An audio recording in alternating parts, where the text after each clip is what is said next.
Where does yesterday's future, which is already here, meet today's future, which is about to happen, and tomorrow's future, which could be just minutes away? Welcome to Technology Revolution, the future of now, where host Bonnie D. Graham asks savvy futurists for their predictions about the tech-driven trends that are shaping our future right now. Here's your host, who will take us into the future of now, Bonnie D. Graham. In the house, that's me. That was a Lamborghini revving up. I have sound effects. Thank you to the suggestion of my engineer, Jordan Henson. Jordan, I hope you enjoyed that one. If you're watching us live, you'll see that we're wearing hats today. This has never, ever happened on my show, and I'm not wearing a red hat. I have a purple one. It's very ancient, but it's appropriate, I think, for the topic.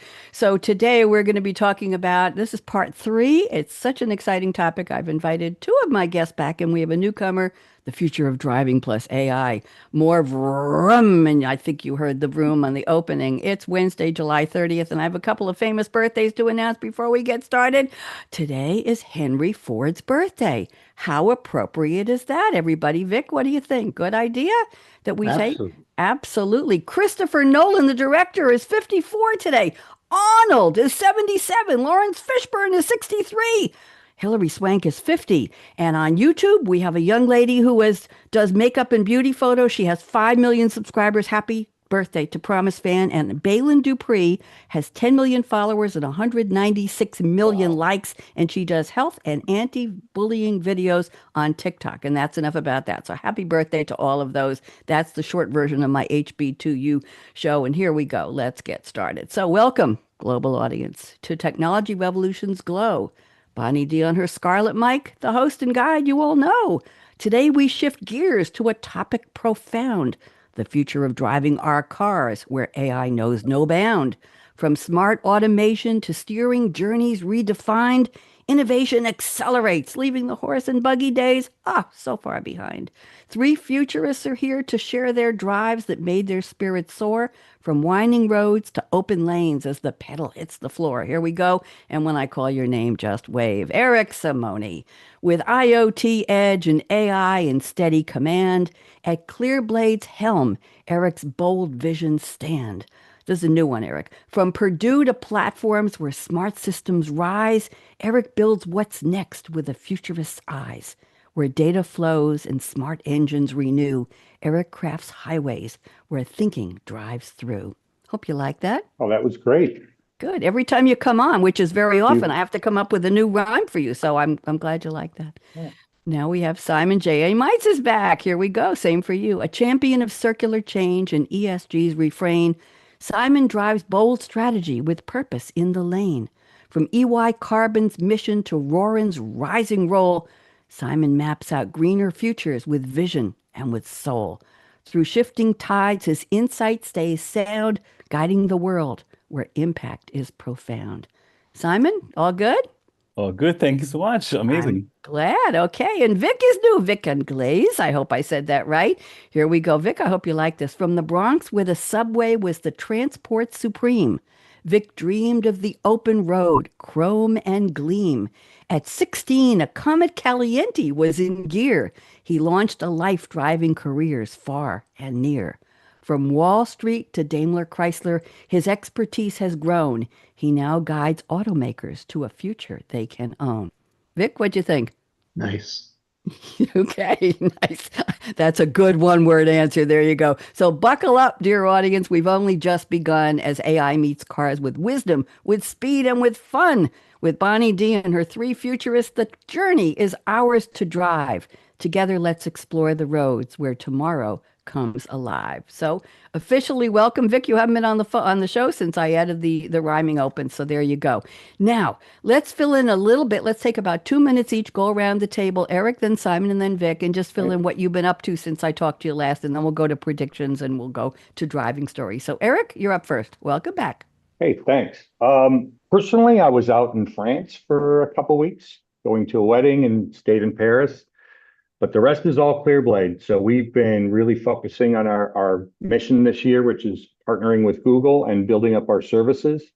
And obviously, my 2 kids, my 20-year-old is home from college. My 17-year-old is living his best life with the Jeep. And hey, listen, he went to the high school I went to, and he's living it way larger than I did. So, and we got a new addition to the family. We got a barn kitten named Ozzy, and it was 2 days before Ozzy died. He was named after Ozzy Osbourne, And and he's today, kind of a crazy yep, cat. today is the memorial. They're on the news. Oh, They well, show Sharon and the kids holding her, and she's really engulfed in tears. It's quite touching. So, yeah. yeah, Black Sabbath, He Ozzy was, Osbourne, he let's did be it. honest though, he outlasted his age where we thought he'd go. But I loved Ozzy growing up. I was a teenager with that Walkman on. Yep. So it is sad. Yeah. Bye bye, Ozzy. Okay. Thank you. And you named your cat. Okay. Yeah. Simon Meitz, let's go. Simon was sending me a video of him at the gym today getting ready. He said, "This is what we do. We go to the gym and we wear this heavy pack on our Wow. back and we get ready for being on air with Bonnie D." And I was very, very flattered. Am Simon, I? rescue me I here. Go. was I was really, really sweating, and as you could see, I didn't know that you were going to share that on air. Great, thanks. I was actually going through the notes for the show, so whilst sweating on the Stairmaster with I think 10, no, it wasn't 50 kilos, 10 kilos on my back. So really fun. I'm glad to be back again on a private side of things note. I mean, it's summer in Germany. I did a little trip to Namibia, but I'm back safe and sound. There is another little side project going on where I'm not 100% ready to lift the curtains yet, but let's say it has something to do with the whole, it's still in the sustainability theme. It's still again about nature, new people I'm working with, using my network, and it's also very much related to tech and AI, of course. So probably one of the next shows we can actually talk about that a bit more. Wonderful. We've been waiting for that. I know you've got something brewing there in the background, and when you're ready, you're ready. And I'd love to be the place where you break the news. So thank you, Simon. And let's welcome back Vic. He hasn't been on with the two of you. He's just meeting Eric Simone and Simon Meitz. And Vic was on my show about a year ago on a different topic, and he was referred back to me. I need a guy who likes to drive in cars and knows the gears and all of that. And Tom Madonna, who is in Cabo this week, hope you're having a good time, Tom, said, "Get Vic, he'll come back and he'll wear a great hat." So, Vic, why don't you take a full 3 minutes and catch us up with what you've been up to since, Well, so these two gentlemen know who you are. Go ahead. sure. So we can start out with I got to go on a little cruise to Italy for a couple of weeks. That was nice. Nice. Um, Came back to what I'll call the capital of fun cars, Naples, Florida. The only place in the world where your Ferrari dealer is next to Walmart and your Lamborghini dealer is next to Culver's. So, one of the nice things down here is, it's related to cars. All of the upper end dealers have what they call cars and coffee or made to order breakfast. And every Saturday you can wind up at a different exotic car dealer and get food and mingle with other enthusiasts. So it's a lot of fun. On the work side, I'm semi-retired, but I've been looking at projects, working on doing some advice to financial services companies. Is also looking at the automotive industry and the opportunities where people are moving platforms to start to embrace the whole culture of AI within that. So that's the Thank quick you. note. That's the quick note. Thank you very much. I didn't know about coffee and cars. That's interesting. We might have to all take a trip and convene. Do you have a favorite custom breakfast they make for you, Vic, or is it on their menu and you just walk in and enjoy it? How does that work? They basically make custom-made omelets, and then they have breakfast pizzas, things like that, multiple coffees. So it's very nice. Very nice. Nice. Maybe we nice. should invite somebody who is not into cars at some point, who's not into driving, who doesn't like driving, who's actually the perfect customer for those self-driving cars.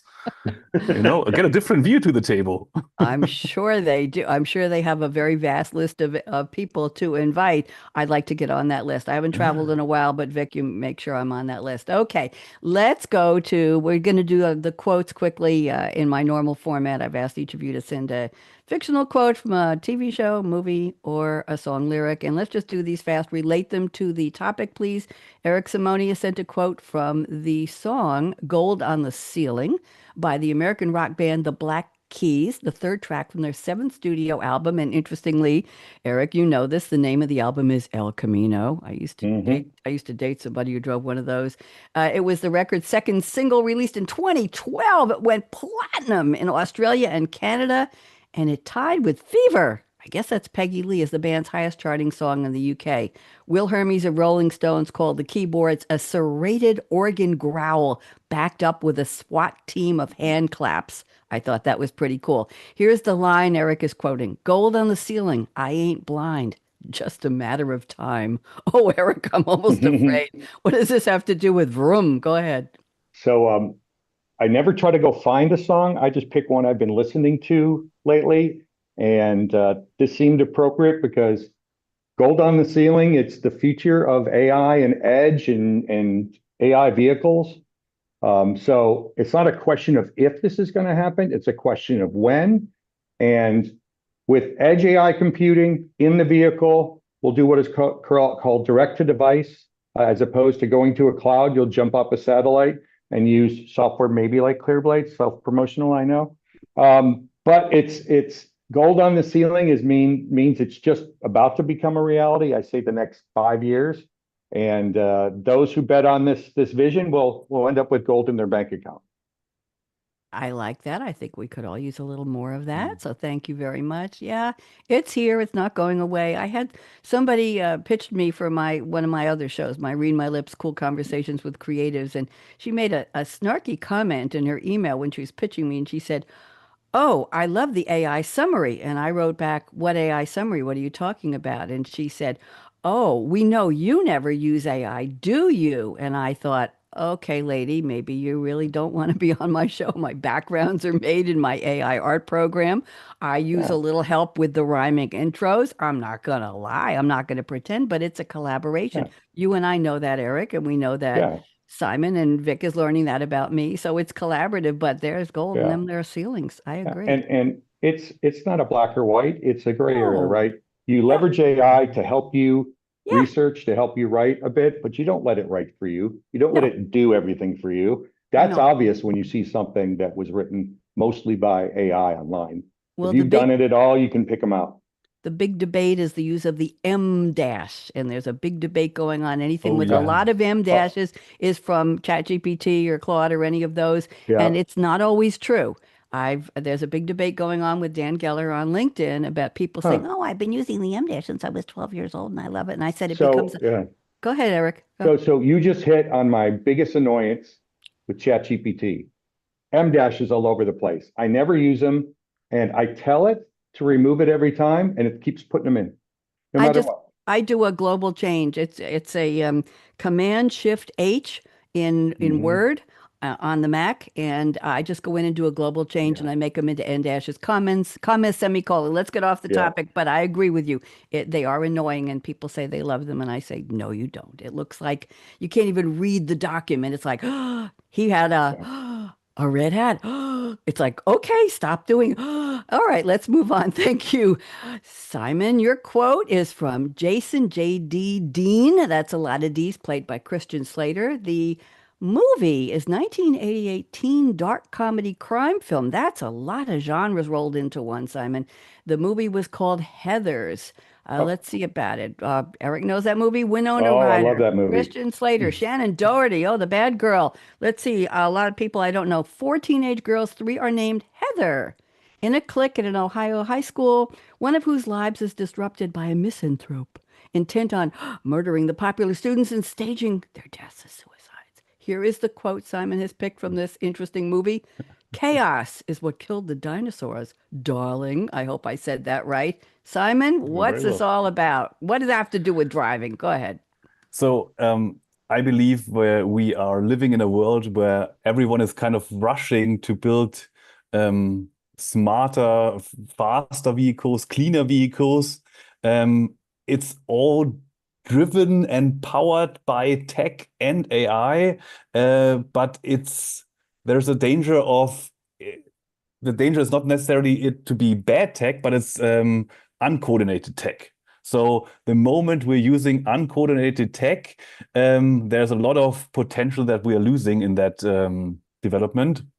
And that's what that quote is about. To overcome this chaos, I think we need AI systems. We need trusted AI systems. That's, I think, the key word, bold and underlined, to orchestrate everything from traffic data, experiences, and we need to share this data across fleets, across countries, across cities and brands. So the mobility sector doesn't get into a digital gridlock. So in my mind, it's AI that will help us to turn the future into a well choreographed picture and a well choreographed world. Did you just coin the phrase digital gridlock, Simon? Eric, did you notice that? Vic, did you notice that? That didn't go Yep. past me? Yep. I think we need to put a little copyright Yeah. next to that. That was good, Simon. That was really good. Thank you very much. Let's move on to Vic's quote. It's a tagline. I usually get taglines from Alien 1979 sci-fi horror Good film. movies. Yes, they are. Its central premise of isolation and the terrifying prospect of encountering a deadly creature in the vast, silent vacuum of space. See who was in it. It was directed by Ridley Scott, Sigourney Weaver, Tom Carrick, Veronica Cartwright, Harry Dean Stanton, John Hurt, Ian Holm. Interesting cast. Okay, here we go. Here's the line. In space, no one can hear you scream. Okay, Vic, what does this have to do with our topic? Go. Well, when you think about AI being ubiquitous now, people have a fear of it. And people shouldn't be screaming about it. They should be cheering about it. And they have to understand it. As it gets incorporated into the daily life of people, there shouldn't be a scream. So really, this is a warning. Don't scream about it.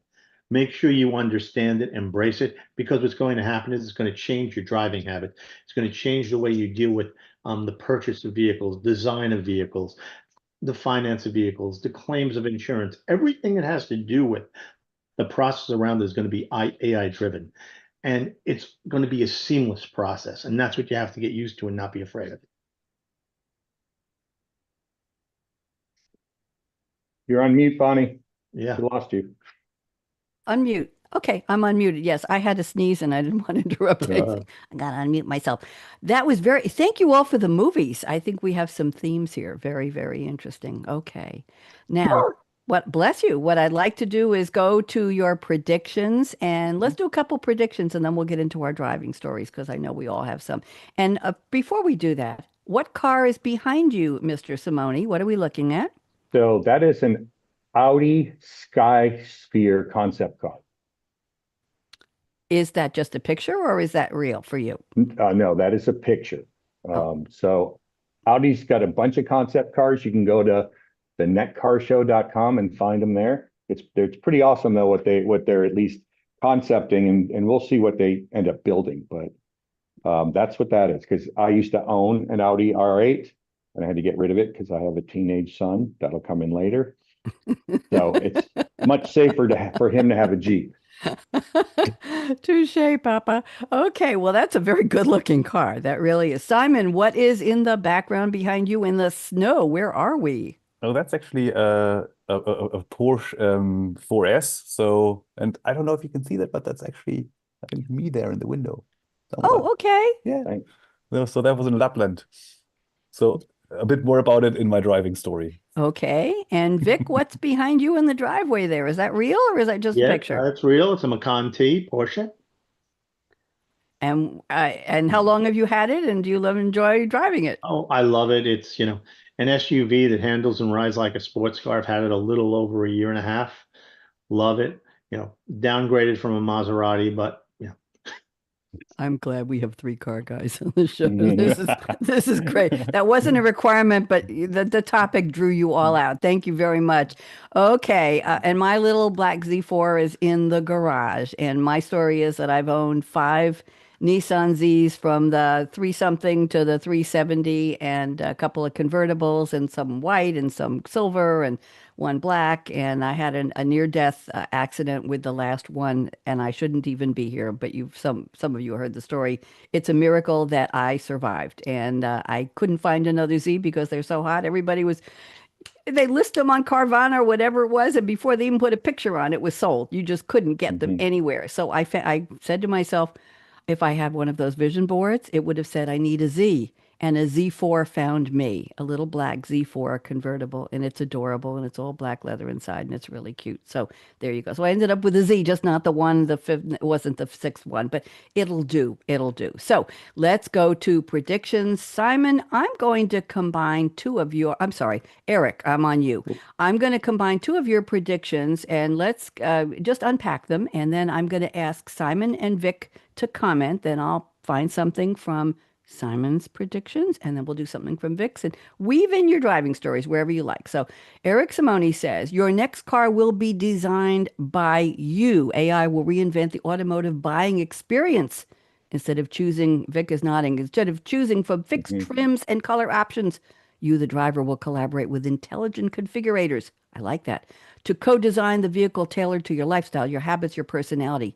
Think of it as couture for mobility. And then the next part, you say, Rosie returns. Your car will become a robotic personal assistant. I think that goes all together in my mind. So, Eric, why don't you unpack those, put them together any way you choose, designer predictions, and then we'll go around the table. Go. Sure. So your next car is already being designed by you, right? I mean, if someone looked back 30 years ago with how you bought a car to today, you get to pick all this stuff online, all the trim, all the different sound options, you can go on and on, right? So that's continuing to improve and give you more options. But in the near future, you're going to be able to do more than just get your trim. You're going to be able to design the car, because mass production gave us affordability, but AI will give us custom-made authenticity, right? Bonnie, you'll create a car that you'll get it to look like what you want to. You'll have it colored the way you want to. They're already working towards all this stuff. So it'll be real interesting as it starts to roll out. So now if I put the Rosie thing in there, so I wanted to do something kind of crazy, way out there.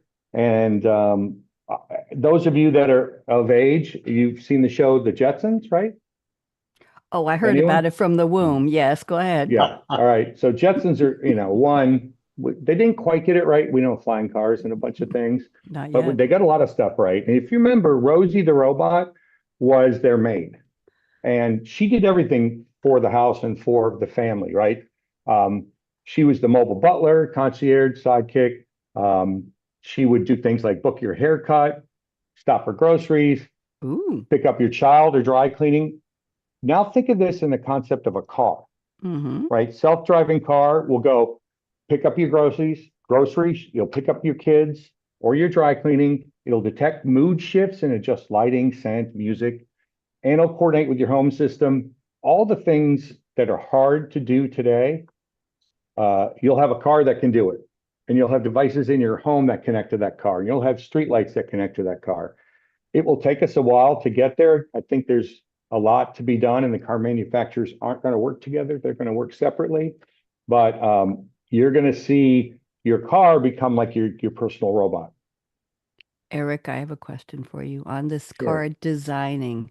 Will you design it within a brand? Will you say, I want a Beamer, I want a Porsche?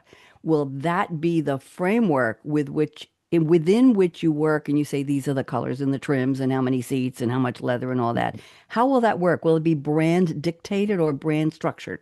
Tell me. It'll be by brand for at least as long, maybe at least 50 years, let's say. Okay. But I could see brands going away, and the car gets created based on your specs, and it's your car because everything's automated. So the Henry Ford, since it was his birthday, that model, which revolutionized manufacturing, now we'll get past that, and manufacturing will be all custom. No parts will be the same. You can 3D print them. It'll take. I bet there's people out there that say 10 years. I like to go 30 plus, because I don't think it's going to happen soon, but it will happen. Let's go around the table and see. Vic or Simon, who wants to go first? I'll go. Okay, Vic, go ahead.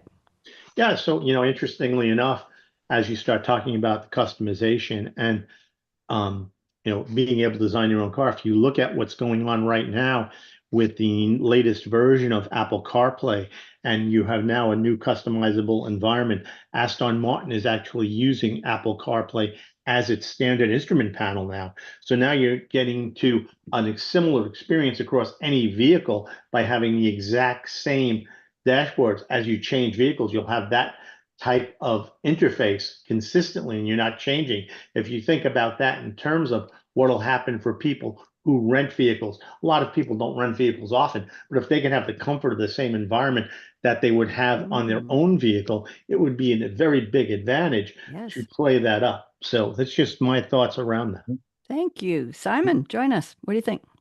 Yeah, I think to be honest, I think Eric, I think it's maybe we get there. Maybe I think it's very far away. I mean, we are researching different manufacturing techniques. If it's additive manufacturing, it is not necessarily perfectly sustainable, all of them. You have a lot of waste sometimes. You always have to choose which kind of manufacturing technique you're using, and it will take it. We could potentially get there. Maybe we're looking at completely different new materials and how they're built and how they're put together, and not necessarily maybe about 3D printing. So that could be an option. But where I think the biggest lever right now is in terms of making something personal, and that's where I have to agree with Wick, to be honest. I think the car will transform more and more into like a mirror, kind of. So everybody has his personal space, his personal favorites, and the technology that's in the car is going to adjust to your personality. So it's like, if it's like an app, if it's the seat settings, if it's like everything you like and prefer, you can move from your home to the first car, to the second car, to the third car, or to the rental car, wherever you want it, it's there. And that's something that that we can realize, I think a lot earlier. I think we're talking only about maximum 5, maybe 10 years. Exciting. Yeah. I think it's exciting. It'll boggle the minds of people who are used to just going to a dealer and saying, I'll take that one. They won't know what to do with it. But people who are thinking ahead will say, wow, okay. Thank you all. Let's go to Simon. I'm looking at your prediction number 1 for this part 3 episode. You say from horsepower to ecosystem power. AI will shift the race from the car as a standalone product to mobility as a platform-driven business. Competitive advantage will be shifted to those who can outlearn, out-integrate, and embed themselves across the customer's journey. So let's look at it from the flip side, not what we can do for our cars, but what the manufacturers will be doing to attract us. So Simon, it's up to you. Go ahead, unpack, please. Great. So, I mean, we heard the word platform today already, so I think that's one of the important key pillars for the future. Last session, we talked about the seamless customer experience, from going from one environment to the next one. And this prediction is really about the counterpart in terms of car producers. So there we can see that AI is redefining the competitive landscape. We can see that it will be not anymore about who builds the best vehicle per se, but it's about who orchestrates the most intelligent and seamless ecosystem. And that again then translates into that seamless customer experience that we're all looking for. Whereas the traditional automotive competition was more about hardware excellence. We're talking about the engines, we're talking about sleeker designs, we're talking about safety. With AI sprinkled in, the competition moves more and more towards a learning race and also a relationship race. So who is best in managing the customer touch point? Who is best in adapting to that new environment? Who can push maybe the updates, improvements, and the innovations for the car faster, and not only faster to the car, but across the whole ecosystem. And AI in that world is then becoming this connective tissue that helps us to manage all this data, to integrate all this data, and to make that and to turn that into one, let's say, learning experience for the companies. and the one that is going to win is the one that can actually outlearn. That's I think a nice word. Outlearn and out integrate into the lives of the customers. So we're moving away from pure product excellence to the companies that will have the power to actually orchestrate the whole ecosystem and manage those customer touch point in the most perfect and best way. Sounds like somewhere in there there's supposed to be some excitement for the customer, whether it's in the design or whether the driving, the comfort, the experience, the bragworthiness of look what I got, look what, or just the satisfaction of being part of the process and saying, look what my life has become. This is so wonderful. Look at what my car does for me. I'd like to get Eric's or Vic's comments on what Simon shared. So who wants to go? Vic? Okay. So as you think about this, you're also thinking about the potential of almost what I'll call plug and play components. You're looking at universal compatibility. Again, I talked about the CarPlay thing, but that can go across, the feedback that you're getting from your steering, from the inputs that you do, how you get feedback from that. Also, your communication preferences, also the warnings you'll get through the vehicle on how things are progressing, and also predictive maintenance as well. So all of these things will fall in as the vehicles start analyzing the environment around it and the driving situation. Eric, any Yeah. thoughts? I mean, obviously, you'll see standardization. It's starting to happen with hybrids or the electric vehicles for the charging. You'll have the different automotive makers always competing with their standards, but it will eventually become ubiquitous. Like Vic said, your Apple driving experience will be in the car. So I think it'll take a while, but definitely it's moving that way. Okay. Simon, any feedback for them before I move on? We good? No, all in agreement. Thank you. We're good. Okay, Vic, I'm going to a couple predictions for you. I'm going to combine 1 and 2. Let's see where you want to go with these. Number 1, Vic says AI will take over the urban driving experience and support the non-urban experience. And then he also says we will have a generation of vehicle users that will never own a vehicle. I think those go together nicely, Vic, in my world. So why don't you unpack those for us, please, Vic? Sure. Especially when we start talking about who won't own a vehicle, we have all these, what we'll call vehicles as a service versus as software service, already living in things as a service. Now, I think vehicles are an extension of that. Also, when you look at it, these will have the ability to understand the urban environment. Now, obviously, there's an infrastructure in the urban environment that has to be built out. But when you get to the suburban environment, that's where the predictiveness will come in, because it's now learning how those roads work, how the interaction with the other vehicles work. The other thing that's going to play a part in this is the inter-vehicle communication. And that is going to be very critical to the success of the AI driving experience.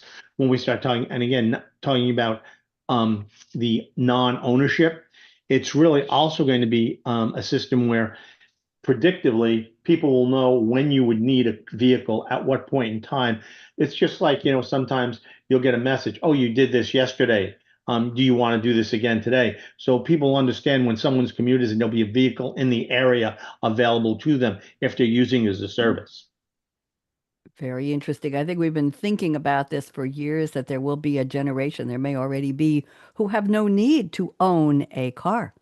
We're not talking about dad's car, Eric. We're talking about like city bikes. We're talking about car availability, shares. Go ahead, Eric. Well, look at even now. How many times do you really rent a car when you go to another city? I rarely ever do. I use Uber, right? And it's going to be, you're going to have these, I think, pods. You're not going to be driving. You'll be stepping into some pod, and it's going to be some sort of smart AI convoy, and it's going to be convenient as heck. And it's going to get you to where you want to go, especially in urban areas, right, where no one wants to sit in traffic. And then the car driving experience would become more of a hobby, a luxury, just something that you do for fun, not because you have to. You just introduced your prediction number one, which I was going to do next, which is Oh, I thought you only let me use two. no, but we're on our next round. We got another Oh, 20 well, minutes here. We got all the time we haven't even done the all car right. stories Well, yet. So let me just read that, a little bit of more I'm background on that. segueing into that. Yeah, That's go okay, ahead. dear. It's fine. The future of traffic will be defined. And also, Vic had one. I'll get back to your insurance one, Vic, because I think that goes nicely with this. Eric says the future of traffic will be defined by cooperative intelligence, not isolated decision making. Real-time edge computing, that's what Eric specializes in at Clearblade. There we go. I'm helping you out here. Yep. AI-powered vehicles will form dynamic convoys communicating with each other and with infrastructure like signals, sensors, and city systems. That's a big picture. That's a smart city picture. The result, a decentralized, self-optimizing network where traffic flows like a living organism. Okay, you want to add a little more to that, please, Eric? Sure. Let me first say we could do this now. The problem is you have governments, you have city, you have state, you have federal and other countries. That's going to take decades to get through, right? I've seen these smart city projects go nowhere. I'll be honest with you. There's a lot of people that talk a lot of hype, but it never gets going. I don't want to be negative, but it's going to take some time. What you need is certain technologies to emerge. Obviously, one is direct to device. I think Vic touched on this. You need to be able to have car-to-car communication, right? With what we call edge AI in the car. So each car is talking to each other car, regardless of vendor, right? And it's talking to the street light and it's talking to your home. But then you take this a step further and you go to this mobility piece, right? Where you're just basically stepping out your door into a pod and that thing just zooms in and kind of connects up with whoever else is going in just to make it uber efficient. And then we imagine a day when we don't have to build more roads, where we're turning roads back into green spaces. And you just have this super efficient way of getting around. It will happen. I don't think I'm going to be around to see it. Maybe they'll surprise me, or maybe I'll make it to 130. But it's definitely there. The technology's there. The harder part is big companies don't want to lose their revenue streams, governments, and everything else. And people not being able to agree on something.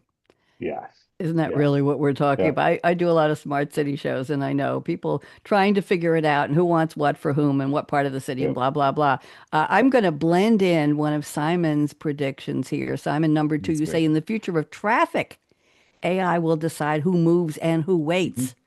The real winners in mobility won't be those who sell the fastest route or route, those who build trustworthy, intelligent traffic systems that balance the individual's needs with the public good. Okay. Anybody ever lived in Cambridge, Massachusetts, like I did with the roundabouts? Mm-hmm. Okay, you know what a roundabout is. Vic, Eric too. Simon probably not. Yeah. That's where cars from 6 different streets come to this roundabout, and they have to figure who's on the right and who gets to go first, and if anybody gets to move for the next 3 hours. It's a very interesting system. I think they have a lot of accidents. Simon, you want to unpack that for us, and then we'll go to Yeah, another happy one from to. I Vic? think that fits actually quite well. Yeah.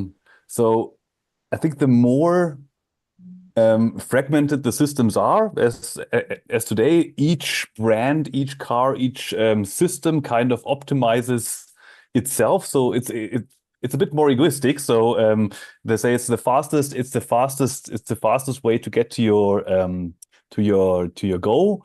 But in the future, I think the more these different systems merge, the more cars talk to each other, traffic system and so on.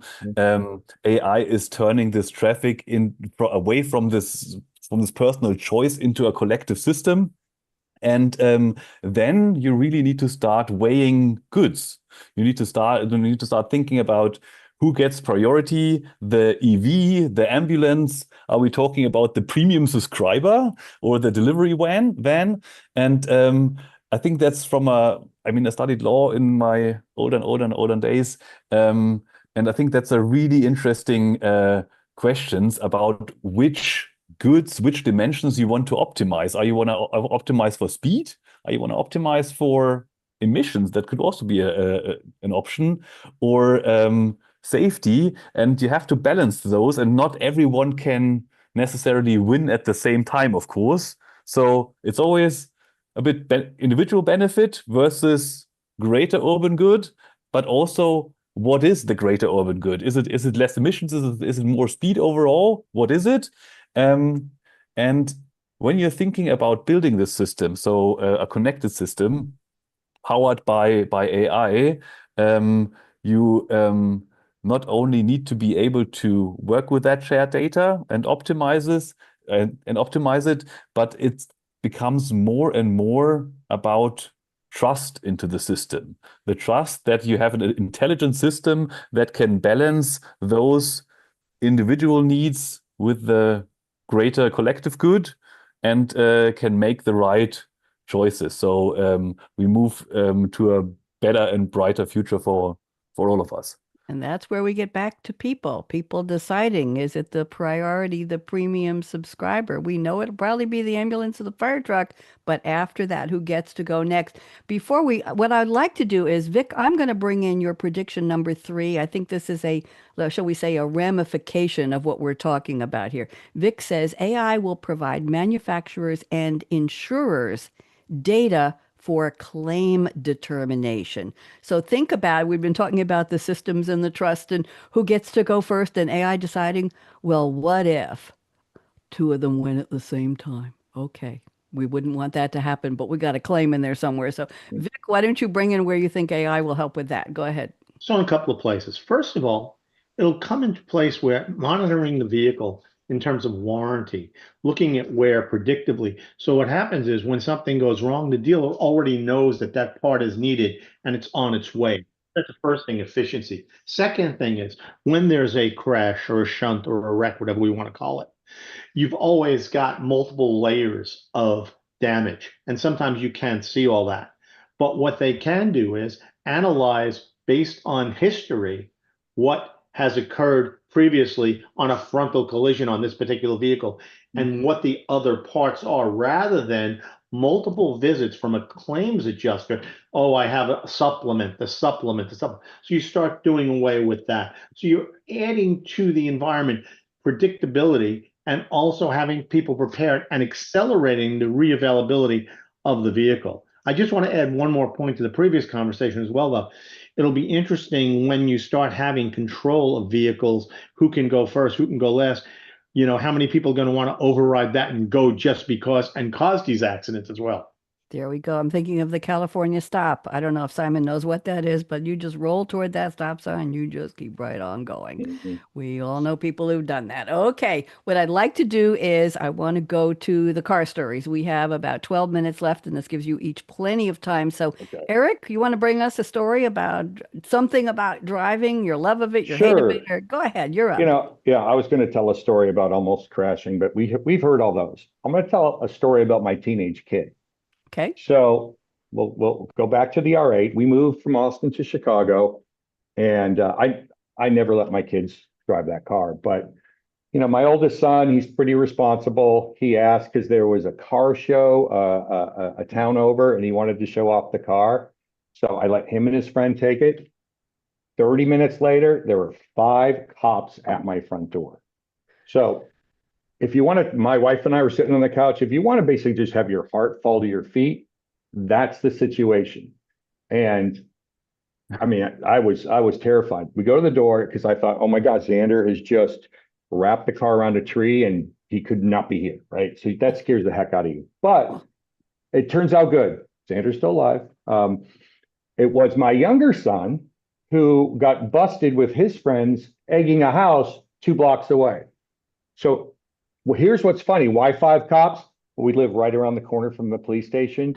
And actually, I like that, but they don't mess around. So Dexter got in trouble. Xander never drove the car again, and I sold it, which they got to ride in it as little kids. It's just not a liability I want with my teenage drivers. So I got a Jeep, and my kids drive the Jeep, and that's a better way to go. Did you thank the cops for showing up with not bad news?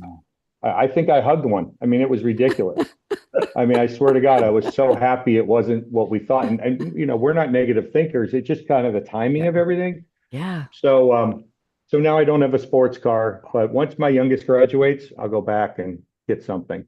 There you go. There are advantages to seeing the family Yeah. grow. Thank you, Eric. That's very interesting. Simon, you got a car story for us? Yeah. I mean, Eric, that wasn't actually like there was luckily not a car story, to be honest. It wasn't. An almost car story. An almost car story. Well, as I said, one of the stories I wanted to tell today maybe was about the picture in the background. So I think one of the most fun experiences to be honest, I had driving cars was in Lapland, so up north. 3 days driving on icy roads in the middle of the snow, sometimes even at night.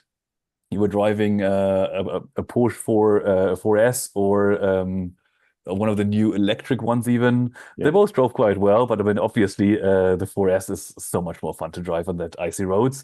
I think we were like, how many people? 12 people, 2 drivers per car, 8 hours in the car per day. It's actually quite exhausting. So you're really, really happy when you can change once in a while. So half an hour or an hour, one driver, the other hour, the other one. And the nice thing is, it doesn't matter if you just if you lose control over the car, because it just goes into the snow. And the worst that can happen, you can't get out, and they get one of the bigger cars to drag you out. So we, in the end, had actually like a little how do you say that? A little winners list, who was flying off the most or the least. Thank you. Well, there's our car story from Simon. Vic, have you got one for me? I've got quite a few, but the one I'm going to use is a number of years ago. I was working in London, and one of our vendors sponsored a race day at Bruntingthorpe Raceway, old airport in the London area. And it was a day of doing everything you could do with a car, driving a Formula Ford, driving an 18-wheeler, going up and down an off-road course, doing a timed pit crew, changing tires, filling gas, driving go-karts, then driving a car that they could adjust the traction on so they get you to zero traction and show how you could lose or gain control. It was just a wonderful experience of sitting in probably 20 vehicles of different classes, open wheel racing, and just so much fun. And it was a contest with your colleagues as well. So it was a good day. It was a while ago, but it was a lot of fun. Tell us one more. That was short. We got time. One more. My favorite story is moving to Naples and understanding the car culture in Naples, Florida. It's different than any other place because it's compact and you see every vehicle. Every weekend there's Porsches on Fifth. You have different car shows. You have one of the greatest car museums in the world down here. You can walk into any automotive dealership and look at anything you want. It's not like, keep your hands off that, kid. It's a very different environment. You go downtown, you're twisting your head, listening to the sound of it. Every year we have a special event for Ferraris on Fifth that benefits the St. Matthew's House charity. Actually, this year it's going to benefit Habitat for Humanity. But and then at 5 p.m. every Ferrari starts its motor and revs. So it's an amazing event. Oh, can you record that audio for me? I want that soundbite. That would be great. I'll get it to you. I would appreciate that. I'm going to share a little poem here, but I'm also going to tell you when I used to drive one of my white Zs, I was living on Long Island, New York, and occasionally I'll go into the city, go to the Midtown Tunnel to get into Manhattan. People would stop me before the tunnel, usually grown men, in the lane next to my car, waiting to get through the toll bridge. I think Simon knows where I'm going with this. And they would ask me if I want to sell my car. That car was a magnet. People stopped at 50 miles an hour on the Long Island Expressway, followed me off and asked if I wanted to sell the car. I had teenage boys walk by the garage. It was down underneath the building where I lived in Great Neck, and I would pull up to the curb to the street to go out and drive wherever, and boys would be walking by and they'd say, "Hey lady, stop, we want to sell us your car." So it was interesting. But I belong to a poetry group, an online poetry group, a Writer's Digest, and I started out in June. I write about 3 to 5 poems every Wednesday. We get a prompt early in the morning. And on Wednesday, June 18th, which was just a couple weeks ago, the prompt from the moderator was write a summer poem. So I started something called The Saga of Timmy, Sweet Susie, and Dad's T-Bird Bumper. And I call it Out on a Short Limerick. meaning on a limerick. And I'm just going to read you one episode. I do this every week, and I think you'll appreciate limerick. Remember, line 1 and 2 rhyme, and with 5, and then 3 and 4. So, 'twas a steamy summer night when Timmy smashed Dad's T-bird, 'cause his lust had just been thrashed. Sweet Susie claimed, I'm a good girl, you see. Your bumpy driving provided my glee. Now I'll call an Uber so you can tell your dad you're abashed. Got it? And then this week's poem, he dumped Susie, and he's got groupies who are going to offer to drive him around town on their own, on their cars, because he doesn't get to drive. Eric, Dad took the T-Bird away because it's going to cost an arm and a leg to fix that bumper. So we have about 3 minutes left, and what I'd like to do is just go around, and what's your favorite car you've ever driven? Let's just do that around the table. Eric, you first. You have a favorite? Oh, that's a tough one. I gotta say, top three. Well, so I had a Porsche 911 Turbo that I bought in 2003, I think it was, 4. I bought it on eBay. It's kind of a cool story. My wife was pregnant with our first kid, and I was taking some time off to figure out what I wanted to do next career-wise. So I ended up like down in the basement, drinking way too much scotch, sitting on eBay, and I saw a bid for this Porsche that its minimum bid was $80,000. The car had 300 miles on it. So I just threw it in there, and then I checked when it was done. When the auction was over, it was 7 a.m. Basically that morning. So as I get into bed, I tell my wife, I may have bought a car. We'll see in the morning. And I get up, and I was the only one that bid it. So I got that car. That car was fabulous. It was so fun to drive. And you know what? Once I took it to a place called Driveway Austin and sat in that car with a professional, I felt like I shouldn't own it. I'm like, I don't even know how to drive this thing. Aww. And my second favorite car was the one I got next, which is the Audi R8. I had that for 11 years. Very different cars. I called my Porsche my analog car, my R8 my digital car, right? Because it was paddle shifted, V10, gorgeous car. I would open up the trunk for kids all the time to rev the engine and so forth. Cool. But that's the one I gave away once we had that near miss. And Thank you. Thank you. I want to go. Simon, I want time for you. I got 30 seconds for you. Simon, what's your favorite car? Go. So I got 2. I think it's like the Lamborghini Sterato was amazing to drive, but I think I have to give the winning ticket to the Porsche GT3 Touring, which is amazing, and it's a stick and it drives. It's just so much fun. Thank you. Vic, favorite car? Pure American muscle, 1971 Dodge Challenger with a 426 Street Hemi. Best straight line acceleration I've ever seen. Don't make a turn with it, but yeah. Yeah. Well, I would say my favorite car was an early one. I think I was just around that. I was married or just before the divorce. I was only married about 8 years, but it was an Oldsmobile Starfire, and it was red. And it was the same body model as the Chevy Monza. And I think my husband-to-be ex-husband had the orange Monza, and I had the red Starfire, and it was exactly the same car, just a different logo. You know what I mean? And then I got into the Zs, and I had 5 of them, and I love them. My Z4 is okay, but it ain't my 350, 370, 280. It's none of those. It doesn't have that fun. And where would you drive here? I'm on a 2-lane highway and, go 3 miles to the grocery store. I want to thank you all. Do you think we should do a part 4 in a couple months? Would you all like to come back? You have more car stories for me, or should we go into airplanes? You think so? Yeah. I mean, you could do part 21 on this topic. You keep going. Okay. Vic, you in for the long haul on this one? Absolutely. Okay, good. And Vic's going to be one of my cool dudes. We're going to talk about it, and I'm going to get you all to do Eric and Vic, and Simon's going to come back do my happy birthday show with me as well. Thank you to Jordan for being our engineer, getting us on the Voice America Business Channel. Let me play the outro, and then we will go. Let's see if we're ready to do this. Are you tired of hearing the future is already here? We are too. That may have been yesterday's future, but today's future hasn't happened yet. Take a deep breath, tune out the hype, the noise, and turn up the volume. Savvy, art of the possible technology visionaries talking about how today's innovations right now are shaping every aspect of our real future. We'll laser focus our spotlight on buzzworthy tech like artificial intelligence, machine learning, Internet of Things, augmented reality, and lots more. Clear your calendar and open Open your mind for technology revolution, the future of now. With the most upbeat host on global radio, Bonnie D. Graham. Listen anywhere, anytime, on any device. Thank you to the voice of Ryan Treasure. So there you go, Vic. I want to tell you that was recorded about 6 years ago, and I still think it works really, really well. So I resurrected it. Everybody wave goodbye to our LinkedIn and our Facebook and our YouTube.